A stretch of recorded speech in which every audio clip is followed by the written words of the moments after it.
ጋሽዬ በስተመጨረሻ የመጪው እሁድ ቀን ሊመጡ እንደሆነ በዝርዝር መረጃው ደርሶኛል። ከዚህ በላይማ መናናቁ ይቀራል ሲሉ ነው ከባድ ቁጣቸውን ያሰሙት። በተለይ ልጃቸው አብርሽ በትናንትናው ቪዲዮ እንደተመለከታችሁት በዚህ በኩል የድሮ ፍቅረኛው የነበረችው የልጁ እናት ሩታ እርጉዝ ነኝ ስትል፣ በዚህ በኩል ደግሞ ሄርሜላ የአሁን ፍቅረኛው እኔም እርጉዝ ነኝ ብላለች። ብዙዎች በዚህ ሁኔታ በጣም ተገርመዋል። አንዳንድ የሚያስቅም ነገር ነው፣ አንዳንድ የሚያስገርምም ነገር ነው። ነገር ግን ቪዲዮ በሚለቀቅበት ሰዓት ላይ ዩቲዩብ ላይ የሚመለከቱት ጋሽዬ የአብርሽ አባት ጋሽዬ በምክር በቁጣቸው በጣም የምናውቃቸው ጋሽዬ ከባድ መልእክትን ያስተላለፉት ብለው መጫወቻ አረጉን ወይ ነው ያሉት። በጣም ተናደዋል። የመጪው እሁድም እንደሚመጡ ነው በስርስር የሰማሁት እና ያሉት ነገር ትንሽ እያሳቀኝ ስለሆነ ነው። የመጀመሪያ ልጁ የልዑሌ ገና አንደኛ ዓመት ሳይከበር አሁን ደግሞ ጭራሽ ሄርሜላ ሩታም ወልደው ልጁ ዓመት ሳይሞላው 3 ልጅ ሊኖረው ነው ወይ በቀጣዩ ዓመት ብለው ነው በጣም የአብርሽ አባት ጋሽዬ በጣም በሁኔታው ተናደ ሲቆጡ የነበረው እኔ አያት አርገኝ እንጂ ያልኩት ራስ በንዴት የተናገሩትን ቃል ነግሮኝ ነው በጣም መሳቅ እንትን በቃ መናገር ራሱ አቃተኝ።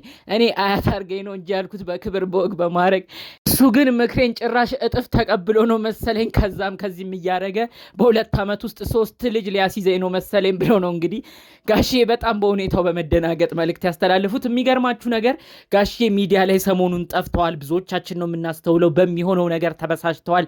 እኔ መጫወቻ ሆንኩ። ይሄ ልጅ ለምንድን ነው አባት እናት ወላጅ እንደሌለው እንደዚህ ቪዲዮ የሚሰራው? እሱ ቪዲዮ በለቀቀ ቁጥር እኮ እኔ ቡታጅራ እየተወቀስኩ ነው። እኚህ ሰውዬ ለምንድን ነው ልጃቸውን የማይቆጡት እየተባልኩ ነው። በምንኖርበት ቡታጅራ የማያውቃቸው ሰው የለም። ልክ አንድ ነገር ሲመጣ የተለየ ነገር ቪዲዮ ሲለቀቅ ሁሉም ሰው ነው ሰፈሬ መጥተው ጋሽዬ ይሄን አይተሃል፣ ጋሽዬ ይሄን አይተዋል ብለው ብዙዎች የሚጠይቁኝ ብለው ነው እንግዲህ መልእክታቸው የተሰማው። ከዛ በመቀጠል የሚቀጥለው እሑድ ደግሞ መጥተው ምን አይነት ነገር ሊያረጉ እንደሆነ በጣም ነው በዚሁ ነው ምነግራችሁ። እና የሆነ የሚያስቅ ነገርም አለው። የአባትነት ነገር ይዟቸውም የተናገሩት ደግሞ ሌላ ወሳኝ ነገር አለ። በዝርዝር ነው የማሰማችሁ። 2 ደቂቃ ብቻ ሰጥታችሁ እንድትሰሙኝ ነው በአክብሮት የምጠይቃችሁ። ሰላም ጤና ይስጥልን ውድ ሀገሬ ልጆች፣ በተለያዩ ዓለም ሀገራት የምትገኙ በያላችሁበት ሰላማችሁ ይብዛልኝ። ዛሬም አዳዲስ በሆነ መረጃ ብቅ ብለናል። ለዚህ ቻናል አዲስ የሆናችሁ ሰዎች እባካችሁ ሰብስክራይብ አድርጋችሁ የኔም ቤተሰብ እንድትሆኑኝ በአክብሮት በፍቅር ልጠይቃችሁ። ሁላችሁም ይህን መረጃ የምትሰሙ በተለያዩ ሀገራት የምትገኙ ውድ ቅን የሀገሬ ልጆች በያላችሁበት ፈጣሪ አምላክ ጤናችሁን ይስጥልኝ። ያሰባችሁትን መልካም መሻት ሁሉ ፈጣሪ አምላክ ይፈጽምላችሁ። ጥሩ ምርቃት ምኞት የሚመቸው እንደተለመደው አሁኑኑ ቪዲዮ ላይክ በማድረግ ይጀምር። አሁኑኑ ወደ መረጃዎቼ አልፋለሁ። ጋሼ እንግዲህ በትናንት በተለቀቀው ቪዲዮ ደግሞ እንደ አዲስ ነው ሲቆጡ ያመሹት። ትናንትና የነበረውን ቪዲዮ ብዙዎቻችሁ ታስታውሳላችሁ ብዬ አስባለሁ። በጣም የሚያስደነግጥም ነው። በዚህ በኩል ሩታ እንደ አዲስ መታ እኔ እርጉዝ ነኝ እያለች ነው። በዛ በኩል ሄርሜላም እኔም እርጉዝ ነኝ እያለች ነው። ልጁ መሀል ላይ ግራ ገብቶት በጣም ሁለቱንም ሲመለከት ነበር ማለት ነው። እንግዲህ ልዑሌ 7ኛ ወሩ ነው። ገና ወደ 1 ዓመት ለመሙላት ራሱ 3 ወራት ይቀረዋል። 3-4 ወራት ይቀረዋል ገና ከዚህ በኋላ። ታዲያ ይሄ ነገር ገና የመጀመሪያ ልጁ ዓመት ሳይሞላ ነው ጋሽዬ በጣም ተናደው እኔ እኮ አያት ልሁን አልኩኝ እንጂ አያት አርገኝ አልኩኝ እንጂ ዝም ብሎ አሁን ባንዴ ነው እንደ ይህንን ሁሉ እንትን የሚለኝ። በዛ ላይ ጭቅጭቅ ንትርክ የበዛበት ነገር ውስጥ ሁሉ እየገባ ነው እንደ ይሄ ልጅ አያት ላይ ያረገኝ ያሰበው ብለው ነው እንግዲህ በጣም በቁጣ በንዴት ሆኖ በሚያስቅ ነገር ሲናገሩ የነበረው። ጋሽዬን ታውቋቸዋላችሁ። አነጋገራችሁ በጣም ደስ የሚል ነው። በጣም በቃ አወራራቸው፣ አባትነት ቁጣቸው፣ ሲቆጡ ራሱ የሆነ የአባትነት እንትናቸው አነጋገራቸው ደስ ስለሚል ብዙ ሰው ነው የሚወዳቸው። እና ምንድን ያሉት የሚቀጥለው እሑድ እመጣለሁ እኔ ልዑሌን ገና ዓመት እንኳን ልደት ሳላከብር በዚህና በዚህ ደግሞ ጭራሽ 3 ልጅ ሊያስይዘኝ ነው አሁን በዛውም ንትርክ በበዛበት አንዷ በዚህ ምንድን ነው ይሄ ልጅ የሚሰራው? እሱ ነው የሁሉ ነገር ውስጥ ተጠያቂ የሚሆነው። ቀድሜ መቆጣትም ያለብኝ መምከርም ያለብኝ ሌላ ነገር ማረክ ካለብኝ የራሴው ልጅ ላይ ነው እንጂ ሌላ ሰው ጋር አልሄድም። ሩታም አይደለም ሄርሜላም አይደለም፣ እሱን ነው ቀጥታ ማናገረው ብለው እንግዲህ እሑድ ዕለት ሊመጡ እንደሆነ ነው በዝርዝር መረጃውን የሰማሁት ማለት ነው። እንግዲህ አብርሽን ካያችሁት በፊት አባቱ ጋር እየሄደ ቪዲዮ ይሰራ ነበር። በዓል ሲሆን እዛ ቡታጅራ ይሰበሰቡ ነበር። አሁን ደግሞ እሱን ነገር ልብ ብላችሁ ካያችሁ ከጋሽዬ ጋር ራሱ ቪዲዮ ከተቀረጹ ቆይተዋል። ለምንድን ነው ጋሽዬ በጣም ብዙ ነገር ይቆጡታል። ለምንድን እንዲህ ታረጋለህ? ለምን በዚህ በኩል ያለውን ኑሮህን አትቀጥልም? እያሉ ብዙ ነገር ስለሚቆጡት አሁን በቃ ከአባቱ ቁጣ ሸሸት ለማለት ስለፈለገ በዓልን እንኳን በቅጡ እሳቸው ጋር አልሄደም፣ በደንብም አልተገናኙም።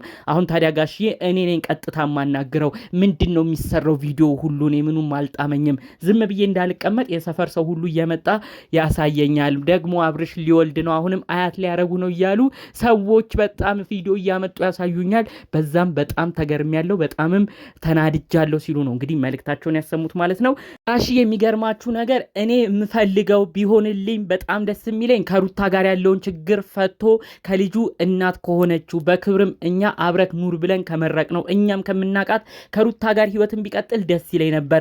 ነገር ግን እሱ መሆን ካልቻለ ደግሞ እሱም በስርዓት ጨርሶ ለራሱ ጥሞና ሰዓት ወስዶ ራሱ ተረጋግቶ ወደ አዲስ ህይወትን ቢገባ እኔ ምንም አይመለከተኝም። ነገር ግን እዚህም ሌላ ጅምር እዛም ሌላ ጅምር ልጁ ምንድነው የጀመረው?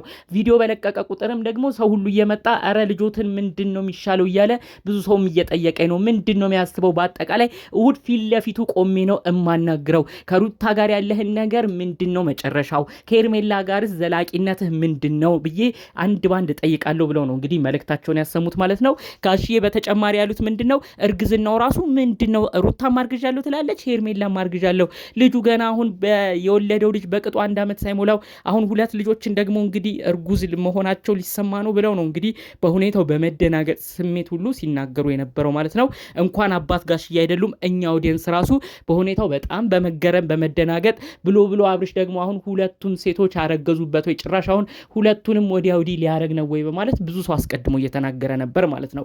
እባክህ አብርሽ የድሮ ፍቅርህ ይሻልሃል። አባት ጋሽ አሁን በቀጣይ እሁድ እንዳሉት ጉዳያቸውን እዛ የሚኖረውን ቡታጅራ ያላቸውን ጉዳያቸውን ጨራርሰው ተሳክቶላቸው አዲስ አበባ ከመጡ እባክህ ቦታ በመስጠት አውራቸው። ጋሽዬ በጣም ብልጥ ናቸው። ብዙ ነገራቸው አካሄዳቸውም የአባትነት እድሜያቸውም የመብሰል ሁኔታ ስላለው በጥሩ ሁኔታ ነው ብዙ ነገሮችን የሚመሩት። እባክህ ከጋሽዬ ጋር ብቻ ተቀራርበህ ለመመካከር ሞክር። እሳቸው ሊያናግሩ አንተ ድረስ ሊመጡ ነው። አንተ ግን እንዳትሸሽ። ከዚህ በፊትም አንተ በሰራሃቸው ስራዎች በማፈር አባቴ ቁጣኝ ይሆናል ወይ ብለህ ራሱ በመሳቀቅ እሳቸው ጋር ያለህ ነገር እንደተራራክ ሰምቻለሁ። ጋሽዬም ይህን ነገር ጠቆም አድርገው እንደተናገሩ በውስጥ የተለያዩ መረጃዎች እየደረሱኝ ይገኛሉ። እኔ እኮ አሁን ላይ የምደዋወለው ከሃይሚ እንዲሁም ደግሞ አልፎ አልፎ ከልጄ ኤፍሬም ጋር ነው እንጂ ሌላ ከአብርሽ ጋርማ የምንደዋወለው ሁሉ ተጠፋፍተናል ሲሉ ነው መረጃውን ጠቆም አድርገው የተናገሩት። ስለዚህ እባክህ ይህን ነገር ትኩረት በመስጠት በተለይ ደግሞ አባት ባንተ ጉዳይ መሳቀቃቸው አይቀርምና ይህን ነገር ትኩረት በመስጠት የሚሻለውን ነገር እንድታደርግ ነው በማክበር እምጠይቅ።